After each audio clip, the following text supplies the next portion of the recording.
A'udzubillahi minasyaitonirrajim. Bismillahirrahmanirrahim. Assalamualaikum warahmatullahi wabarakatuh. Alhamdulillahi rabbil alamin. Lakal hamdu wa ilaikal mustaka wa antal musta'an. Ya dzal jalali wal ikram.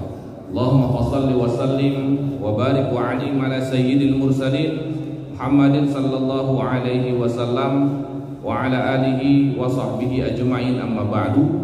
Yang sama-sama kita hormati, kita muliakan ketua dan segenap pengurus Masjid Paripurna Al-Mukarramah, alim ulama, tokoh masyarakat, bapak-bapak, ibu-ibu, jamaah salat subuh rahimani wa rahimakumullah. Alhamdulillah, syukur kita kepada Allah Azza wa Jalla atas segala nikmat yang diberikan, nikmat yang harus kita syukuri dengan sebaik-baiknya agar Allah Subhanahu wa taala terus mengekalkan dan menambahkan nikmat ini untuk kita semua. Nikmat hidayah, keimanan yang harus kita istiqomahkan di setiap harinya. Nikmat kesehatan yang mana dengan kesehatan ini kita dapat menyempurnakan ibadah-ibadah kita. Nikmat harta yang mana dengan nikmat harta ini Allah mudahkan kehidupan kita untuk menjalani kehidupan yang sejenak ini. Dan juga salah satu bentuk dari kesyukuran atas nikmat harta adalah kita gunakan harta itu di jalan yang baik. Dapat dengan cara yang baik, kita habiskan dengan cara yang baik. Bagaimana cara yang baik? Tentu saja dengan memberikan nafkah kepada keluarga, membeli benda-benda yang halal. Jangan kita menggunakan harta yang halal itu untuk yang haram, karena itu salah satu bentuk dari kufur nikmat juga ya. Beli chip, judi online ya. Nah, ini kan lagi marak kasus-kasus ini. Hartanya halal tapi diberi yang haram. Ini bentuk tidak syukur nikmat ini namanya. Dan nikmat harta yang kita miliki juga mudah-mudahan bisa kita berikan juga sepeninggalan kita kepada anak cucu kita dengan cara yang baik. Kenapa? Karena memang namanya nikmat harta ini cobaannya besar, fitnahnya besar. Punya banyak harta itu nikmat, tapi di sebalik itu dia ada ujian dan fitnah di sana. Jauh-jauh kita lihatnya dari kisah sahabat saja. Sa'labah ketika masih tak punya harta, sholatnya di belakang Nabi 5 waktu, tepat waktu lagi, belum azan udah tiba di masjid. Hanya saja kekurangannya karena dia hanya memiliki sehelai kain yang digunakan berdua dengan istrinya, maka selesai dia sholat dia cepat-cepat pulang agar istrinya bisa melaksanakan sholat. Ketika dia meminta untuk menjadi orang kaya dan kemudian dikabulkan oleh Rasulullah SAW, didoakan oleh Nabi jadi orang kaya, apa yang terjadi? Hartanya malah membuat dia semakin jauh dari Allah. Dulunya rajin betul sholat berjamaah di masjid, mulai hilang perlahan, mulai nampak sekali sepekan nampaknya. Ya, mulai tak nampak lagi. Kenapa? Sibuk dengan kambing-kambingnya itu. Dan pada puncaknya ketika harta ini sudah menjadi fitnah bagi diri Sa'labah, Rasulullah waktu itu mengutus salah seorang dari sahabatnya untuk mengutip zakat. Tapi apa kata Sa'labah? Saya tak mau bayar zakat dulu, nanti aja lah. Padahal yang dia miliki udah kena nisab semua itu. Sampai Rasulullah akhirnya mengatakan tidak lagi diterima zakatnya Sa'labah. Itulah dia. Puncaknya seperti itu. Orang yang dahulunya begitu soleh, begitu baik, gara-gara harta bisa terkena fitnah, jauh dari Allah. Maka jangan sampai harta ini menjauhkan kita dari Allah, dan ataupun juga menjauhkan anak cucu kita dari anak cucu kita yang lain. Artinya apa? Bertengkar dari sana, Bapak Ibu sekalian. Masya Allah. Ini hal yang sering kita lihat, kita sama-sama tahu, tapi kadang-kadang kita tak mampu berbuat apa-apa. Betul atau benar? Tahu kita ada, iya Ustaz, benar Ustaz, ada keluarga kami Ustaz, tetangga kami Ustaz, bertengkar gara-gara harta warisan orang tuanya, tapi kita pun tak mampu berbuat apa-apa. Begitu lemahnya kita ya, subhanallah. Maka kita minta kepada Allah, ya Allah, janganlah Engkau jadikan harta ini sebagai fitnah untuk kami dan keluarga. Makanya kita mengkajinya ini, pada hari ini kita kaji masalah waris, wasiat dan hibah, supaya nanti menjadi ilmu bekal bagi kita ya. Yang ngaji-ngaji ini bapak-bapak semua nih, 50 plus kayak ke atas ya. Yang anak-anaknya tak ada.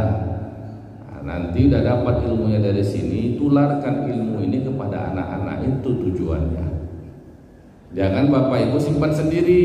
Nanti bapak ibu yang dipanggil oleh Allah tak tahu juga anak bapak ibu ilmunya. Karena susah sekali memahamkan kepada orang tentang masalah waris, wasiat dan hibah kalau bukan dari orang yang memiliki pengaruh besar terhadap orang itu.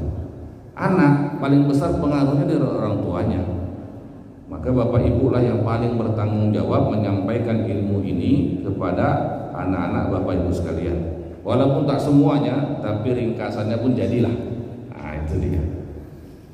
Salawat seiring salam tak lupa kita sampaikan kepada baginda Nabi Sallallahu Alaihi Wasallam, panutan kita dan teladan kita. Mudah-mudahan kita semua dapat syafaat beliau. Baik, bapak ibu rahmat Allah Subhanahu Wa Taala. Ada 3 kondisi dan keadaan terkait dengan harta yang kita miliki. Yang mana harta ini ya akan kita tinggalkan sepeninggalan kita nanti, ya, pasti mau tak mau. Maka ada 3 kondisi di sana yang terjadi. Bisa jadi harta itu menjadi warisan, bisa jadi harta itu menjadi wasiat, dan bisa juga harta itu menjadi hibah. Nah, sekarang kita bahas dulu dari yang terakhir dulu, dari hibah dulu, karena hibah ini yang paling pertama memungkinkan untuk dilaksanakan. Apa itu hibah? Di dalam fikih disebutkan al-hibatu al-ihda'u, pemberian. Apabila hibah atau pemberian ini diberikan kepada al-muhtaj, orang yang membutuhkan, orang miskin, orang fakir, ya, ibnu sabil dan lain-lain, maka fahuwa shadaqatun, maka ia akan menjadi sedekah. Pemberian diberikan kepada orang yang membutuhkan, namanya sedekah. Apabila diberikan ila syakhsin a'zama, orang yang dihormati, dimuliakan, fahiya hadiyatun, maka ia menjadi hadiah. Kenapa diberikan sama bapak itu? Bapak itu kan orang kaya, bapak itu kan pejabat. Lah iya, apa nggak boleh kita memberikan? Boleh, namanya sedekah. Bukan, masa iya kita kasih sedekah sama pejabat kan? Nah, kita memberikan hadiah. Seseorang yang kita kagumi, kita muliakan, itu namanya hadiah. Dan apabila tidak dengan 2 maksud tersebut, bukan karena orang tadi ini membutuhkan, bukan juga karena kita mengagungkan ataupun memuliakan, sekedar ingin memberi saja tanpa ada maksud apapun, maka itulah yang dinamakan dengan al-hibah. Baginda Nabi SAW pernah bersabda, tahadu tahabu, salinglah kalian memberikan hadiah atau saling memberi, maka akan muncul rasa cinta di antara kalian. Jadi memang Nabi menganjurkan untuk kita saling memberi. Biasa misalnya kita punya pokok jambu misalnya, pas lagi berbuah, lewat tetangga, ya, Pak, sini dulu, apa? Ini ada jambu sedikit. Bapak ngasihnya itu untuk apa? Itu apa? Sedekah. Sedekah itu. Dia tidak membutuhkan, dia lewat biasa, dia orang berpunya, dia orang mampu, lewat aja. Sedekah itu namanya. Enggak, itu bukan sedekah, dia tak membutuhkan. Apakah itu disebut sebagai sebuah hadiah? Jambu, berapa harga jambu? Masa itu kita memuliakan seseorang? Maka tak pantas juga disebut sebagai hadiah. Apa namanya? Itulah namanya hibah. Memberikan sesuatu bukan karena ada dia membutuhkan atau bukan maksud mau mengagungkan seseorang. Itulah namanya hibah. Ya. Ketika seseorang saling memberi ya, kepada siapapun, baik kepada orang yang tidak ia kenal, jiran tetangganya, saudaranya, bahkan kepada anak-anaknya, semua ini disebut sebagai hibah. Nah, hibah adalah akad muamalah. Ya, akad muamalah. Akad antara seseorang dengan orang lain. Ya, perpindahan harta dari seseorang kepada orang lain dengan sebuah akad. Yang mana dalam syarat atau rukun dari akad itu ada ijab dan qabul. Jadi kalau berhibah itu ada ijab dan qabul. Yang memberi namanya ijab, yang qabul yang menerima. Ada ijab qabul. Pak, ini ada sedikit jambu. Ah, ya, terima kasih ya Pak. Ah, itu ijab qabul tuh. Itu ijab dan qabul, terima.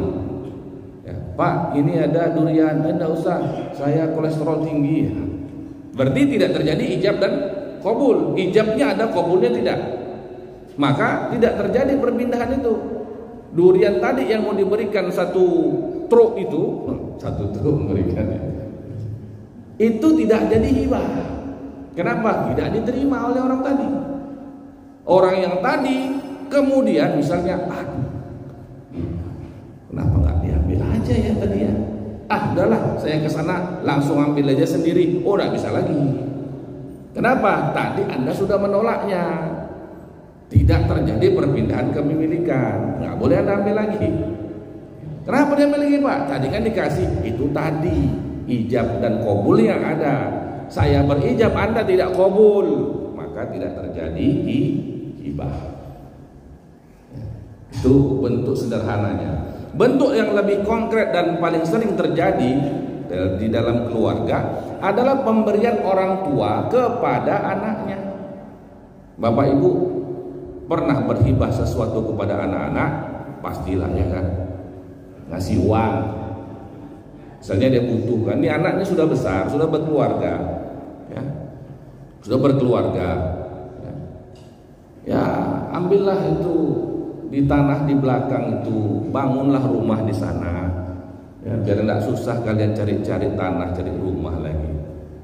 Itu apa namanya? Hibah, hibah pemberian itu dari orang tua kepada anaknya. Ada dua syarat hibah. Ada dua syarat hibah. Yang pertama yang dinamakan dengan hibah adalah transaksi putus. Transaksi putus itu artinya saat ini diberi, saat ini diterima, saat ini berpindah ke pemilikannya. Tadi Bapak ngasih jambu kepada tetangga itu kan, detik itu Bapak berikan, detik itu tetangga itu menerima, maka detik itu berpindah ke pemilikannya. Terserah sama si tetangga mau dimakannya, mau dijualnya, itu nggak urusan kita lagi. Itu hibah namanya. Pindah kepemilikan dari kita kepada orang lain di saat itu. Begitu juga dengan yang kita contohkan, seorang tua tadi, udah di sana ada tanah bapak di sana, dah ambillah untuk kamu, kamu bangunlah rumah di sana. Alhamdulillah, terima kasih ya Pak, terima kasih. Udah berpindah. Ya. Maka detik itu juga secara akad sudah berpindah kepemilikan dari si ayah kepada si anak tentang tanah tersebut. Saya juga seorang ayah yang kaya, dia punya 4 anak, ya, punya ruko 4. Lalu dia berikan sama anak-anaknya. Nah, itu ayah kan punya 4 ruko, ya, ambilkan satu persatu. Ambil ini kamu yang paling ujung, kamu sebelah sana, kamu sebelah sana, kamu sebelah sana. Alhamdulillah, terima kasih ya Pak. dapat hibah dari orang tuanya. Besok bapaknya lihat-lihat ruko itu, kan baru jadi rukonya, ada tulisannya ruko ini dijual. Mengamuk bapaknya, siapa punya kerja ini? Ya, siapa punya kerja ini? Kenapa ruko ini dijual? Ya, mengamuk dia. Kenapa dijual? Loh, bapak tidak boleh marah lagi. Bapak sudah menghibahkan. Kalau namanya hibah, transaksi putus. Hari ini diberi, ya saat ini diberi, saat ini diterima, saat ini berpindah ke pemilikannya. Nggak boleh dibikin syarat-syarat. Syaratnya nanti setelah saya meninggal. Untuk nggak hibah namanya. Ya, nggak hibah tuh. Tidak boleh ada syarat di dalam akad hibah yang mengganggu dari output hibah, kepindahan pemilikan tadi. Kalau si anak tak boleh menjual, kenapa dia memiliki? Berarti dia belum memiliki sepenuhnya ruko itu. Dia nggak bisa jual. Nah, itu dia. Ya, maka kalau memang mau berhibah harus hati-hati, tidak usah sok-sokan. Ya, gimana sok-sokan? Ya saya mau hibah, tapi ketika anaknya jual itu ruko, wah mengamuk dia. Nggak boleh lagi. Kenapa? Sudah bapak berikan. Jadi kalau bapak belum yakin, kira-kira saya belum yakin lagi Ustaz, ya bagus, tak usah dihibah, biarkan jadi waris nanti, biar aja. Itu syarat pertama. Syarat yang kedua, apabila hibah ini diberikan kepada anak-anak, maka wajib hukumnya sama rata. Wajib hukumnya sama rata. Baik laki-laki atau perempuan, dalam hukum hibah sama. Kalau mau memberikan satu kepada anak, berikan semuanya. Kalau tak mau diberikan semuanya, jangan, bagusnya tak usah kasih. Ya. Karena apa?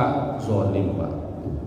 Dalam hadis baginda Nabi SAW dari Nu'man bin Bishir, sahabat bernama Nu'man bin Bishir, di mana waktu itu Nu'man menceritakan bahwa dia dan ayahnya Bishir datang kepada Nabi SAW. Ngapain datang? Berkatalah Bishir tadi, wahai Rasulullah, aku mau menghibahkan tanah kebunku sama si Nu'man ini. Nu'man anak kesayangan nih. Ya. Tapi ibunya bilang, ibunya si Nu'man ini bilang, "Kak, mau kami itu kalau kamu tak meminta Rasulullah jadi saksinya, maka saya datang kepada engkau ya Rasulullah. Aku ingin meminta engkau menjadi saksi bahwasanya aku telah memberikan tanah ini, kebun ini untuk Nu'man." Nabi SAW tanya sama Bishir, wahai Bishir, kau punya anak yang lain? Punya ya Rasulullah. Kau berikan juga sama kebun kayak si Nu'man? Tidak ya Rasulullah. Apa kata Rasulullah? Kalau begitu aku tak mau bersaksi atas kezoliman. Bayangkan, Nabi tolak menjadi saksi. Kenapa? Nabi tak mau bersaksi atas suatu kezoliman. Bishir zolim kepada anak-anak yang lain gara-gara yang diberikan cuma si Nu'man. Hati-hati Bapak Ibu sekalian, jangan disangka mentang-mentang itu harta kita, anak-anak kita suka-suka hati kita. Nah, kalau mau beri satu, beri semua. Kalau tak mau memberi, tak usah beri. Kenapa? Karena itu kezoliman. Ittaquz zulma, takutlah terhadap kezoliman. Baik, ini yang pertama. Kita buka sesi tanya jawab dulu, nanti kita lanjutkan ke masalah wasiat. Ada yang mau bertanya masalah hibah ini? Baik, ada satu aja dulu nanti ya. Waalaikumsalam warahmatullahi wabarakatuh. Silakan Pak. Hibah itu kan kalau tidak ada hitam putih asal. Baik, itu pertanyaannya Pak ya. Ya baik. Hukum asal hibah. Ada lagi? Kamu pakai ini.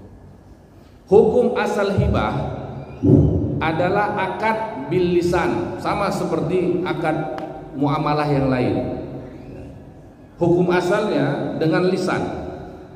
Kita beli belanja, jual beli, akadnya lisan, hukum awalnya. Kita sewa menyewa, hukum asalnya akad dengan lisan. Hibah pun demikian, hukum asalnya dengan lisan. Hutang piutang, hukum asalnya dengan lisan. Akan tetapi apabila kondisi seperti masa sekarang, di mana orang-orang sudah susah untuk dipercaya, susah untuk dipegang kata-katanya, maka apabila ia bertransaksi secara lisan, maka upayakan untuk mencari saksi, atau ikatlah dengan tulisan. Makanya di Al-Quran itu kan ada masalah hutang piutang. Hutang piutang hukum asalnya kan lisan aja. Pak Haji, saya pinjam dulu 100 biar silaturahmi tidak putus, kan begitu. Nah, boleh, silakan Ustaz. Kapan dibayar? Besok lah. Saya dikasih, saya terima, itu sudah jadi akad hutang piutang. Tetapi apabila kondisinya ini memungkinkan atau punya potensi terjadi penipuan, tidak amanah dan lain-lain, idza tadayantum bidainin ila ajalin musamma faktubuh, maka tulis. Di zaman sekarang susah kita mencari orang yang bisa dipercaya menjadi saksi. Maka di masa-masa seperti sekarang ini, apabila hibah itu memang hibah yang besar seperti tanah, kepemilikan mobil dan lain-lain, maka ikatlah hibah tadi itu dengan tulisan. Karena sekarang memang zamannya zaman dokumentasi. Ikat dengan tulisan. Artinya ada dokumentasinya di sana. Ya kalau misalnya ngasih sama cucu 1.000 2.000 enggak perlu juga dituliskan. Nah, kecil pula kan. Tapi kalau yang besar, penting, berharga, Pak, maka ikat dengan tulisan. Tapi ingat hukum asalnya adalah lisan. Tulisan hanya menjadi dokumentasi atas akad tersebut. Jadi sah, hukumnya sah. Tetapi apabila nanti terjadi sengketa dan orang ini tak bisa membuktikan bahwa telah terjadi hibah, maka dikembalikan ke hukum asal. Contoh, pernah sekali waktu ada yang konsultasi waris. Dia tanya, gimana Ustaz kalau ada yang diberikan sama saya Ustaz? Oh ya, gimana ceritanya? Jadi ketika almarhum masih hidup, ini kebetulan dia anak bontot kan tinggal di rumah orang tua biasanya ya. Dia ngerawat orang tua kalau sakit kan begitu. Jadi almarhum ketika masih hidup Ustaz mengatakan kepada saya, itu kebun di belakang rumah itu untuk kamu. Ya. Jadi bagaimana Ustaz? Apakah itu milik saya atau masih jadi waris? Saya tanya, abang, ini abangnya, abang tahu enggak bahwa almarhum menghibahkan kebun di belakang sama adik yang ini? Enggak tahu Ustaz. Kata abangnya. Kalau yang kakak ini, kakak tahu enggak bahwa almarhum ada menghibahkan kebun di belakang sama si adik ini? Saya enggak tahu juga Ustaz. Saya tanya sama yang paling bontot, ada enggak saksi atau tulisan, dokumen yang ditandatangani bahwa kebun di belakang sudah diberikan kepada adik ini? Tidak ada Ustaz. Walaupun terjadi sebenarnya akad lisan hibah antara si ayah dengan si anak, tetapi ketika terjadi persengketaan, sengketa namanya ya, kepemilikan karena mau bagi-bagi waris nih, maka yang tadi itu walaupun terjadi Pak sebenarnya, karena tidak ada saksi, tidak ada bukti, maka dikembalikan ke hukum asal, tidak sah jadi milik si bontot. Tidak sah. Kenapa? Dia tak bisa membuktikan. Walaupun ada, demi Allah Ustaz, ada akadnya. Iya, tapi engkau tak punya saksi yang cukup, juga tak punya bukti. Ada enggak suratnya sama kamu sekarang? Tak ada. Ada enggak surat dari yang dibuat bahwa orang tua telah menghibahkan? Tak ada. Itu dia. Jadi hukum asalnya tetap saja namanya hibah dengan lisan, kuatkan dengan tulisan. Apabila terjadi sengketa dan tak dapat dibuktikan dengan saksi ataupun tulisan, maka hibahnya ini batal. Apabila terjadi sengketa ya, kalau tidak ada sengketa tidak ada masalah. Baik, terima kasih. Ini satu pertanyaan dulu, nanti kita buka lagi. Yang kedua, masalah wasiat. Kalau namanya hibah tadi antara orang hidup dengan orang hidup. terjadi saat itu juga, berpindah saat itu juga. Sekarang wasiat. Wasiat adalah pemberian dari orang tua atau seseorang kepada orang lain dengan syarat kematian si pemberi, dan akadnya juga masih akad muamalah. Wasiat masih akad muamalah itu. Artinya apa? Ada ijab, ada qabul. Ada ijab, ada qabul. Itu dia. Misal saya mewasiatkan ini, Pak Imam, saya wasiatkan bahwa kalau nanti saya meninggal, ini motor untuk Ustaz. Buat ya wasiatnya, ada saksinya. Maka ketika saya meninggal, berpindahlah motor itu untuk si Pak Imam tadi. Kenapa? Saya memberikannya dengan syarat kematian saya. Itu namanya wasiat. Nah, di dalam wasiat ini ada satu hal yang paling penting yang disebutkan oleh Nabi Shallallahu Alaihi Wasallam. La wasiyata liwarisin. Tidak berlaku wasiat untuk ahli waris. Maka tak boleh seseorang mewasiatkan kepada anaknya atau kepada istrinya atau untuk orang tuanya, karena mereka ini anak, istri, orang tua itu pasti dapat waris. Selain daripada itu, kalau dia memang tak dapat warisan, maka boleh mendapatkan wasiat. Itu yang pertama. Yang kedua, batas maksimal dari harta yang boleh diwasiatkan adalah 1/3 dari total harta. Kalau dia punya total hartanya 300 juta, maka yang boleh diwasiatkan hanya 100 juta. Untuk apa? Untuk menjaga harta tadi bisa dibagikan kepada ahli waris. Kalau nanti semua diwasiatkan kepada orang lain, nanti ahli waris tak dapat. Contoh misal di keluarga-keluarga keturunan Tionghoa, Chinese, itu mereka sistem pewarisan itu mereka melalui wasiat semua. Nanti anak tak dapat, yang dapat cucu karena sayang sama cucu. Memang begitu. Kadang yang dapat menantu. Ya memang begitu. Makanya kalau di mall-mall itu Pak, kita lihat ada orang Chinese bawa orang tuanya pakai kursi roda itu bukan karena birrul walidain, bukan karena sayang kepada orang tua, bukan, mengambil hati orang tua. Ya, memang betul. Ya. Itu salah satu fun fact, ya, fakta yang agak-agak lucu. Tak dapat langsung melalui jalur wasiat semua. Dan wasiat ini merupakan bagian awal ataupun tahapan awal dari sistem pewarisan. Kalau kita buka Al-Quran surah Al-Baqarah 180, A'udzubillahi minasyaitonirrajim. Ya ayyuhalladzina amanu, wahai orang-orang beriman, kutiba alaikum, diwajibkan atas kalian, idza hadara ahadakumul maut, apabila salah seorang hadir maut, ya artinya sudah sakaratul maut, ya, menjelang kematian, in taraka khairanil wasiyatu lil walidaini wal aqrabina bil ma'ruf, agar dia meninggalkan wasiat yang baik kepada kedua orang tua dan kaum kerabatnya dengan cara yang baik, haqqan lil muttaqin, ya, hak untuk orang-orang yang beriman.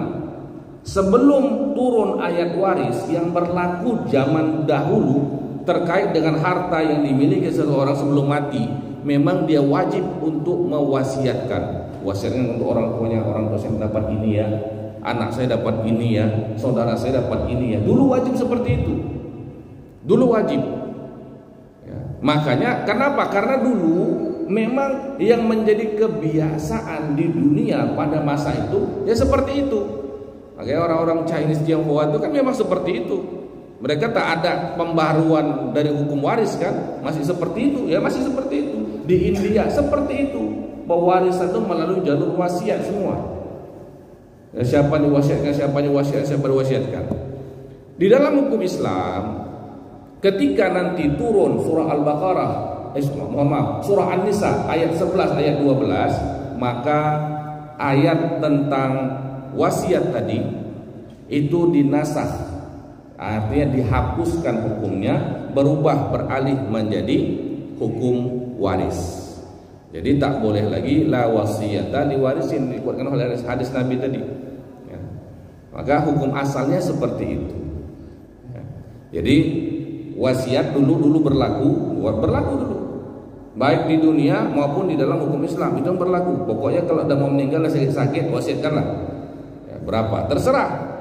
Namun ini namanya wasiat kan punya potensi ketidakadilan.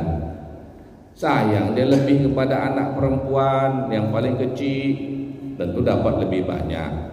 Bangga dia dengan anak laki-laki yang paling hebat, lebih banyak dapatnya. Jadi ada potensi ketidakadilan di sana. Islam sangat memahami itu. Maka kemudian hukum tentang wasiat dihapuskan, diganti dengan hukum waris yang memberikan kepastian hukum. Jadi hukum waris itu dengan turunnya surah An-Nisa ayat 11-12 itu dapat kepastian bahwa semua anak baik laki-laki maupun perempuan pasti dapat warisan. Dan bagiannya sudah ditentukan tak boleh di sana dirubah-rubah lagi.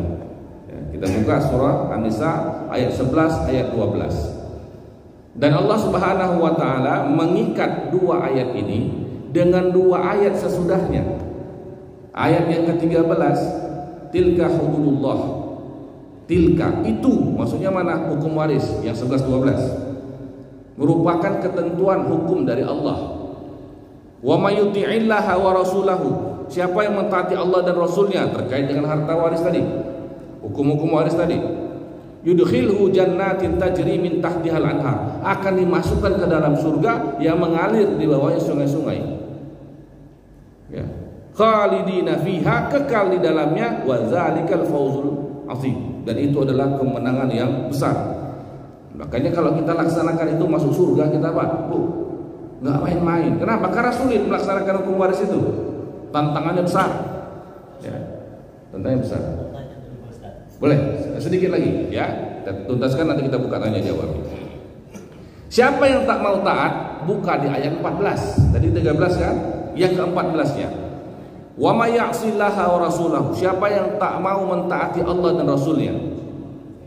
Wa yata'adda hududahu, dan dia menentang hukum-hukumnya. Yudkhilhu nara, dimasukkan ke dalam neraka, khalidan fiha, kekal di dalamnya, walahu adzabun muhin, dan ia mendapatkan azab yang menghinakan. Maka sesekali buka Al-Quran surah An-Nisa ayat yang ke-13 ayat yang ke-14 setelah baca 11-12 ya, sehingga kita benar-benar tahu bahwa ternyata memang ada ancamannya, ada janji-janji Allahnya. Baik, kita buka sesi tanya jawab. Silakan dari Pak Haji. Assalamualaikum warahmatullahi wabarakatuh. Waalaikumsalam warahmatullahi wabarakatuh. Saya mendapat masalah seperti ini baru-baru ini, Pak. Baru sekitar 1 minggu ini. Adik saya sama-sama masuk rumah sakit, suami istri. Kira-kira 10 hari yang lalu meninggal istrinya, Pak. Sementara adik saya kandung ini, Pak. Sementara suaminya dalam keadaan sakit pula di rumah sakit Aulia. Jadi adik saya ini dipanggilnya saya, apa kata dia sama saya, Pak? Bang, tolong urus anak saya. Anaknya 2 perempuan. Kira-kira hari minggu yang lalu meninggal suami saya. Jadi kami diketok surat waris seperti yang disampaikan Pak Ustaz tadi. Cuman waris ini baru berbentuk untuk anak saya yang dua ini, belum kami bagi. Jadi bagaimana nanti sementara yang dua ini belum berkeluarga, macam mana kami nanti caranya untuk bagaimana supaya anak yang dua ini cara pembagiannya, supaya nanti kami tidak salah karena tidak ada lagi yang bertanggung jawab. Kebetulan saya itu sebagai kakak tertua untuk menyelesaikan ini. Jadi kami sudah bikin waris, kemarin ditandatangani oleh kepala desa dan ditandatangani oleh camat. Apakah itu cukup kuat dan bagaimana nanti kami membagikan supaya adil kepada yang dua orang ini? Baik, terima kasih. Baik, terima kasih.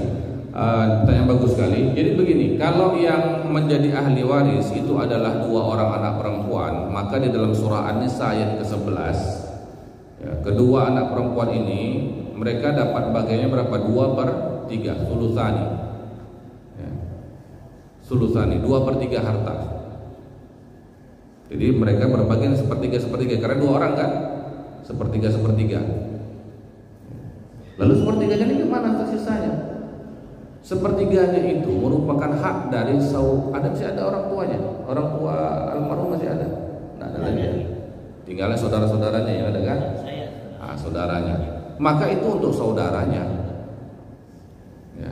Saudara laki-laki ataupun saudara perempuan, ada saudara perempuan juga Pak? Ada.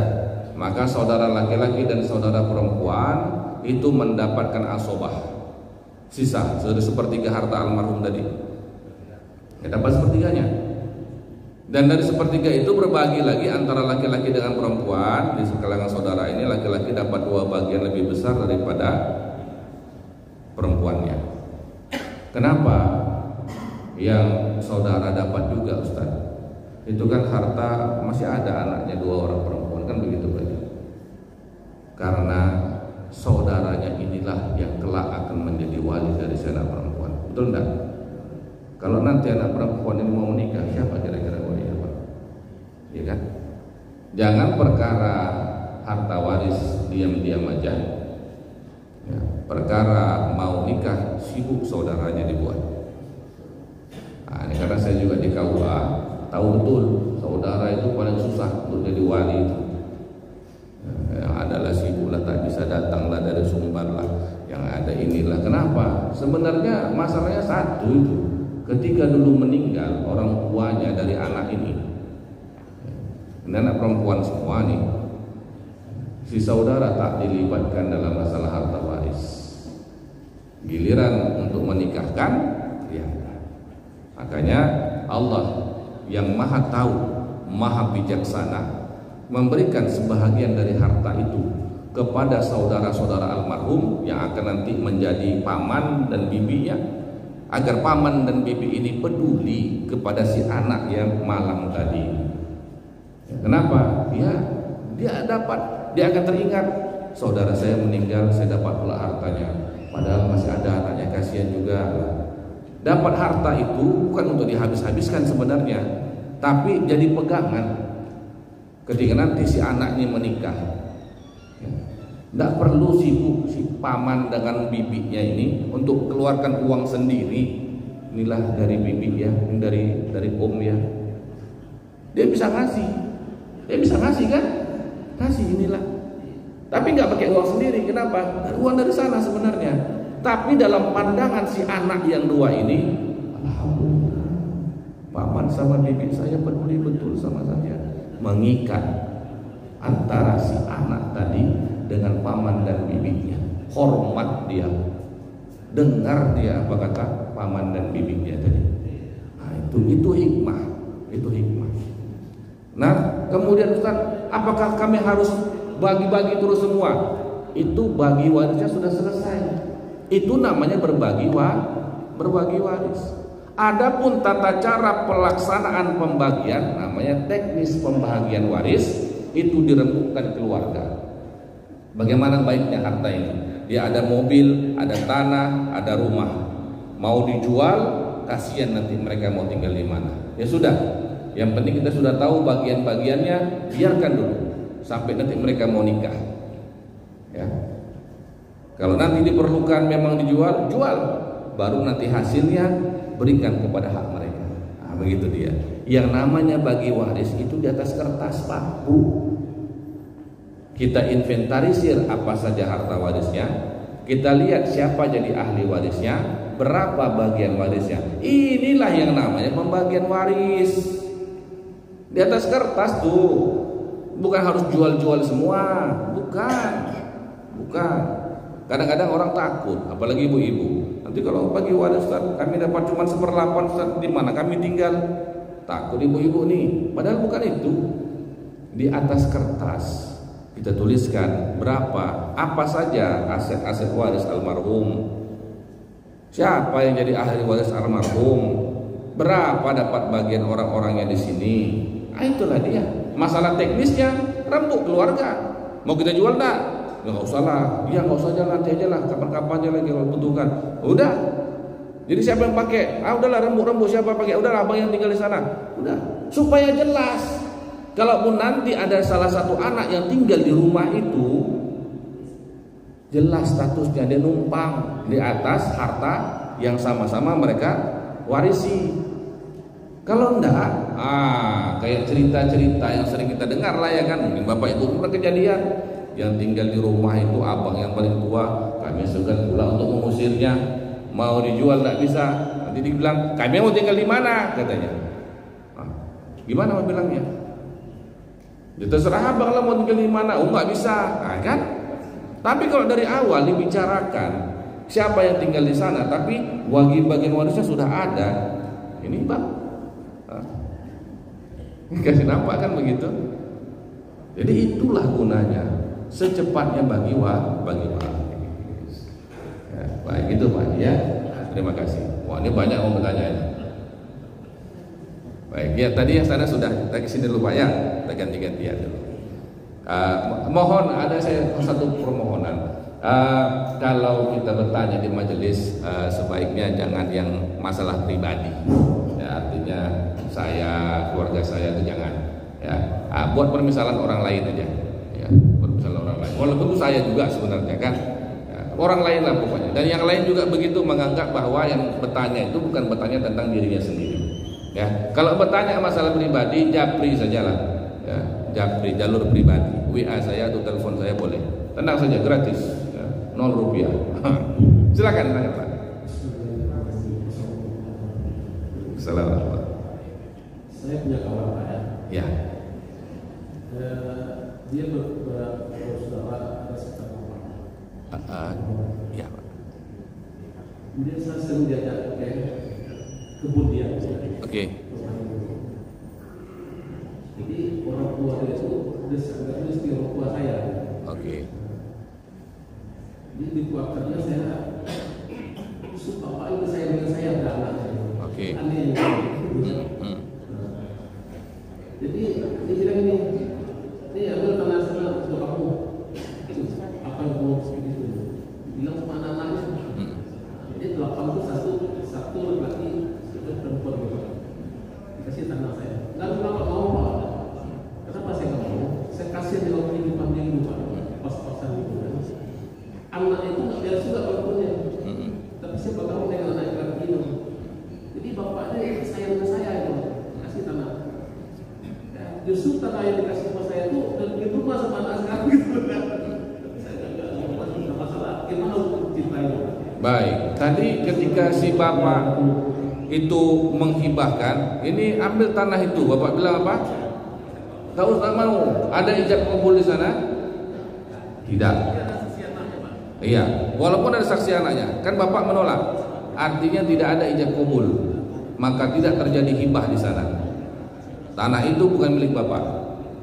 Makanya dari awal saya sebut tuh salah akad itu. Hibah itu akad. Kalau anda terima maka jadi. Kalau anda tak terima, tidak usah. Makanya tidak usah. Ya. Kalau sudah kita bilang tidak usah, tidak Pak, maka tidak terjadi ijab kabul. Di masa kedepannya kita nggak bisa ngeklaim lagi, nggak bisa lagi. Sama ada kita bilang nggak usahnya karena malu, nggak usahnya karena segan atau lain-lain, sama saja. Karena al-aqdu bilisanil hal, dengan lisan yang ada saat itu, ya, maka tak terjadi. Itu menjadi hak warisnya keluarga tadi Pak. Terima kasih, pertanyaan bagus sekali. Langsung ada contoh-contoh dari hibah yang tak jadi. Ya. Nah silakan tadi ada pertanyaan, silakan. Ibu-ibu ada mau bertanya? Tidak ada? Ada. Ini ada kejadian suatu keluarga. Bapak itu sudah meninggal, kemudian ibunya masih ada. Jadi yang keluarga bapak ini, anak istrinya udah tahu itu pembagian sudah tahu, dikasih itu nggak paham dia. Tapi dia mau mengeluarkan hak yang ibunya yang seperti itu. keluarga juga untuk menyelesaikan masalah itu. Mohon maaf, ibu ini ibu siapa? Ibu almarhum. Ibu almarhum masih ada. Ibu almarhum masih ada. Ini meninggal. Ya. Semuanya punya anak. Istri almarhum ada. Dia punya anak 4, 2 laki-laki, 2 perempuan. Oke. Sementara ibunya masih ada. Ibu. Sebentar Pak. Ibu almarhum, ibu kandung yang melahirkan. Oke. Istrinya tidak ada. Istrinya ada. Ada. Istrinya tahu dia dapat 1/8. Ya, dikasih informasi yang masalah hak itu nggak tahu ya. Katanya mau bersih tapi tidak laksanakannya. Gimana cara menyelesaikan itu? Jadi tapi mereka tahu bahwa si ibu dapat 1/6, hanya saja tidak juga diberikan begitu. Kalau tak diberikan ini zolim, menahan hak orang lain, tak boleh. Kalau dia sudah dibagikan sudah bagus. Sekarang masalahnya bagaimana hak kita setiap orang mendapatkan haknya masing-masing. Jangan zolim kepada hak orang lain. Memang satu sisi secara pelaksanaan hukum waris sudah selesai Pak. Sekarang pelaksanaan dari teknis hukum waris. Yang 1/6 tadi kenapa tak diberikan? Apa alasannya? Kita harus cari itu. Tidak boleh kita menahan hak orang lain. Dosanya besar. Dosa menahan hak orang lain, zalim. Sedangkan kita menyewa orang untuk bekerja saja, kita minta, Pak tolong cabut rumput sini Pak ya, atau potong rumput.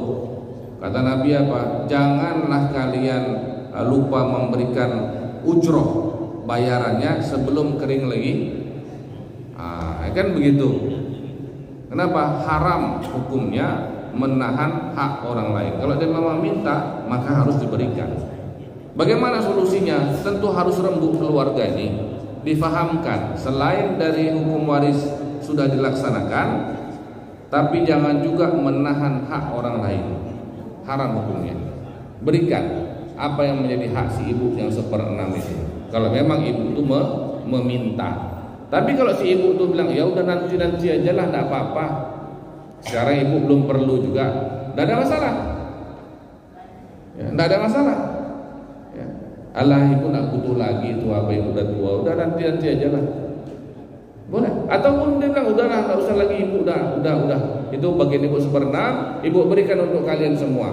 Boleh, enggak ada masalah. Boleh.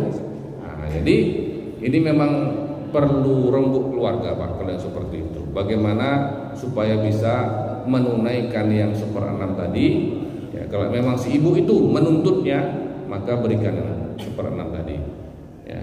Nah, ini memang kadang-kadang seperti itu. Kadang-kadang lupa mungkin dia ada kezaliman tuh. Lupa. Baik.